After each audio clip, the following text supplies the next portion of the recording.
हरे कृष्णा। कैसे हैं आप सब?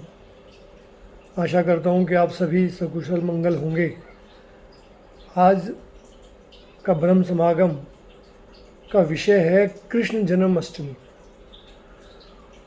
हम सब सालों साल से जन्माष्टमी का पर्व मनाते हैं। इस दिन व्रत करते हैं, इस दिन रात को पूजा पाठ करते हैं, कीर्तन करते हैं और अपने अपने ढंग से हम भगवान श्री कृष्ण से अपने आप को जोड़ते हैं।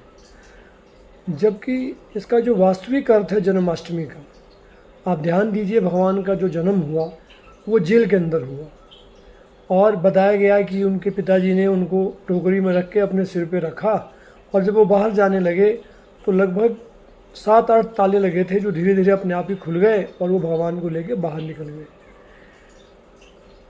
ये प्रतीक है, ये सिखाने के लिए है कि आपके हमारे जीवन में भी हमारा जब जन्म होता है तो हम भी 7-8 तालों के बीच में बंद हैं। उन तालों को जब हम भगवान को अपने सिर पे ढोएंगे तो ताले हमारे भी टूटेंगे। अभी हम संसार को ढोते हैं, पूरे दिन लोगों की बात करेंगे, दूसरों की बात करेंगे, दूसरों के लिए बात करेंगे। क्या वो 8 गांठें हैं, 8 ताले क्या हैं? तो पहला है अविद्या। अविद्या का अर्थ ये है कि इन भौतिक इंद्रियों से हम दिव्य सुख चाहते हैं जो मिल नहीं सकता। दूसरा है मोह। मोह सकल व्याधिन कर मूला, तिनसे उपजे बहुसूला। हमें प्रेम और मोह के अंतर का पता नहीं है। हम मोह और प्रेम को एक ही समझते हैं। बुरे लोगों की संगत, बुरे कर्म में लगे हुए हैं और सुख चाहते हैं, कहाँ से मिल जाएगा।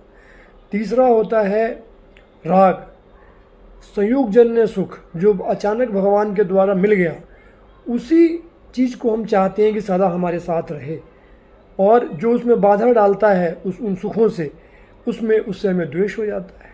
तो ये भी एक बड़ी भारी बाधा है कि जो हमें पसंद है उसके अवगुण नहीं दिखते और जो पसंद नहीं है उसके गुण नहीं दिखते।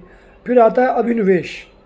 अभिनिवेश का अर्थ हुआ कि इसी देह को, जो स्त्री और पुरुष के रज और वीर्य से बना है, इसी देह को हम सब कुछ मान लेते हैं। अरे भाई, ये भूख नहीं झेल सकता, सर्दी नहीं झेल सकता, गर्मी नहीं झेल सकता, इस क्रोध को रोक नहीं सकता, मरने वाला है, जन्म होता है तब सूतक लगता है, मरते हैं तब सूतक लगता है, और हम इसी देह को सब कुछ मानते हैं। तो भगवान कृष्ण जो हमारे हृदय में बैठे हुए हैं, उनको हृदय में बैठाइए, उनके ज्ञान को, उनकी भक्ति को, तब ये 5 गांठें जो हैं खुलेंगी। और उसके बाद है मन, बुद्धि और अहंकार। ये 8 गांठें तोड़ने का नाम है जन्माष्टमी उत्सव मनाना। तो आप सब भी इसी प्रकार से जन्माष्टमी को मनाएं।